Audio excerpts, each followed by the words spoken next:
Why are you guys, even in Parliament, you are raising this issue that bail is being used as punishment?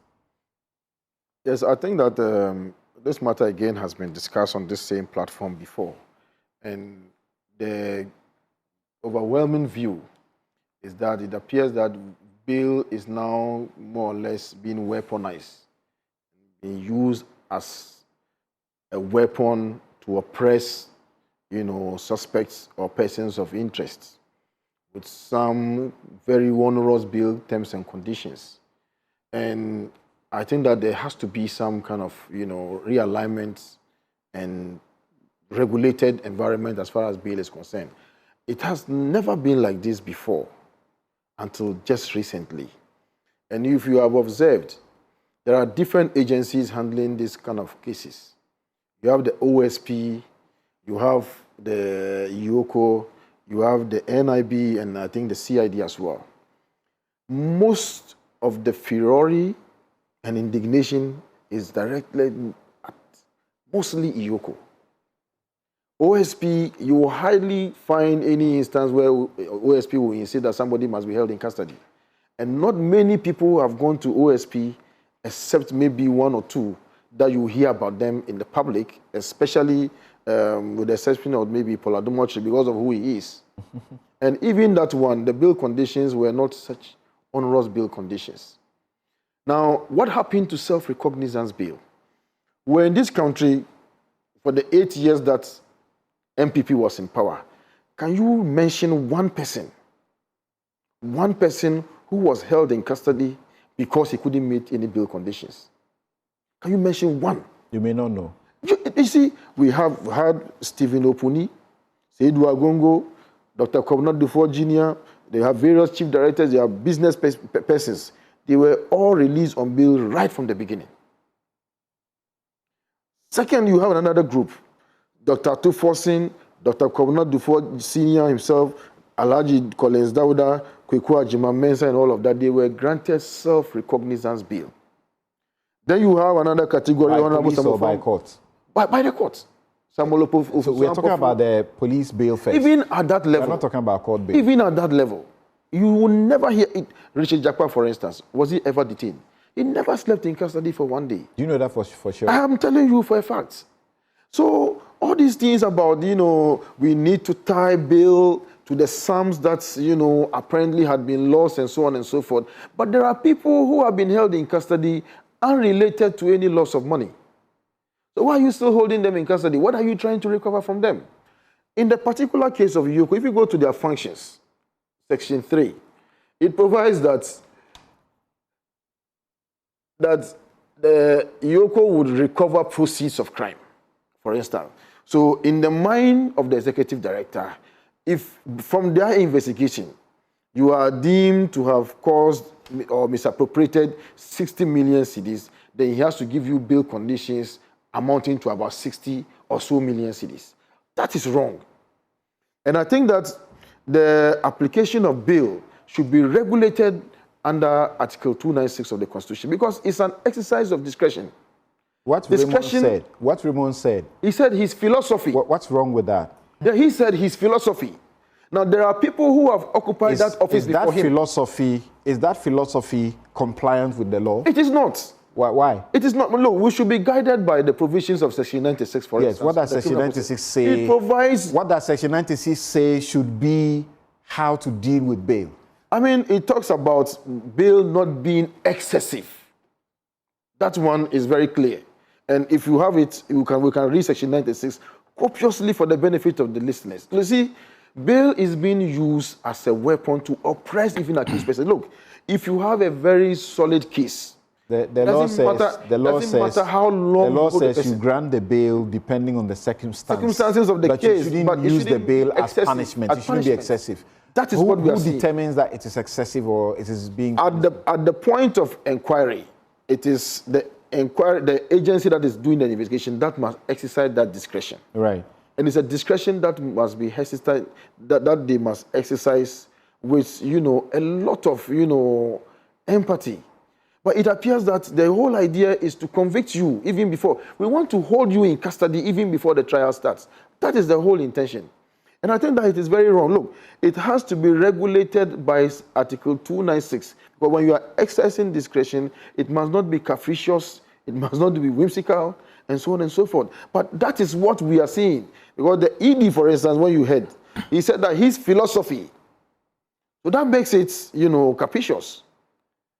And because people have occupied that office before, and we haven't seen some of these things before. It's the same law that we are applying, you know, it's just different individuals. So he brings different philosophy to the office, and I think that it has to be regulated. It is, look, you know, BNI, for instance, has investigated a whole lot of people.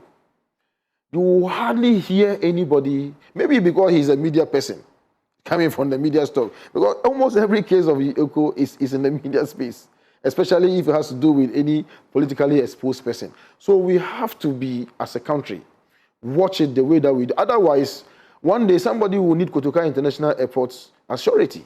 You need a property, maybe Tema Harbour. Because the rate at which we are going, 800 million, you know, 150 million, 100 million. I mean, how many people have those kind of properties? You say for to be justified. So that means that one person amongst them should be able to bring not less than 25 million. I mean, why are they going to get these kind of properties? They are not realistic.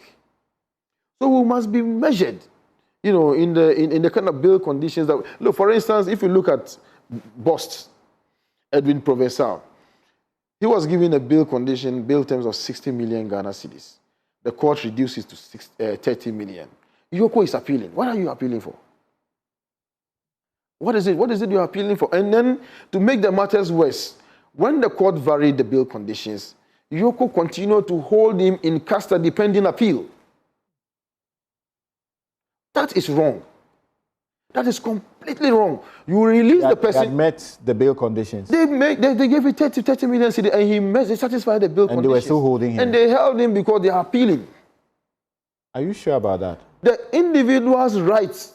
Are you sure about what you just said? Of course, that is what I have been told. Okay, so that's what I've been told. So and his lawyer is one Charles those who are involved also. in this case, and you know, so maybe EOCO officials, if you are listening, we want to know. We want to check this. Yes, I stand corrected. We cannot immediately, you know, independently verify what he's saying. That even after the court granted, varied the bail terms from 60 to 30 million. That is what I read. He fulfilled the conditions. He was still kept in custody because EOCO was appealing the decision. We would like to know about that. Yes, so but he's not in custody. He's not in custody now. Now I don't know. So, but EOCO is still appealing. Yes, I don't know whether he's still in custody. No, he's not. That's what I'm saying. I'm not aware, but I read, okay, that he has met the bail conditions. My question is that if he was being held because they were going to appeal. Yes. Then because there is an appeal, the appeal has not been determined, so he should still be in custody. That's what I'm saying. I don't know whether he's still in custody or not. But okay. The point I'm making is that, and I've been involved in arranging bail for some. How much is involved in his case? In his case, I think it's about $5 million.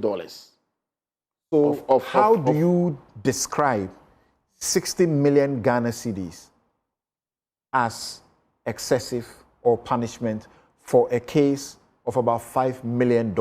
You see, you are presuming that the person is already guilty. That is the wrong thing I'm saying. You are based on Article 19, 3C or so. Correct me if I'm wrong.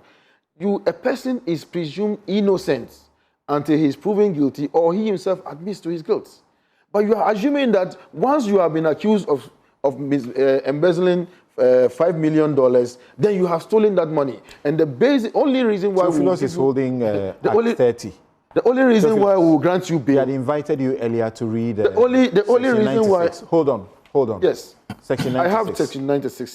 Please read to our hearing. A court shall not, and it is which part of mutatis 96? mutandis Which applicable part of 96? to Section 96, 5. 4 rather. Yes. A court shall not withhold or withdraw bail merely as a punishment. And 5, a court shall refuse to grant bail if it is satisfied that the defendant may not appear to stand trial. That is 1. Or 2, may interfere with a witness or the evidence or in any way hamper police investigations. C, may commit a further offense when on bail.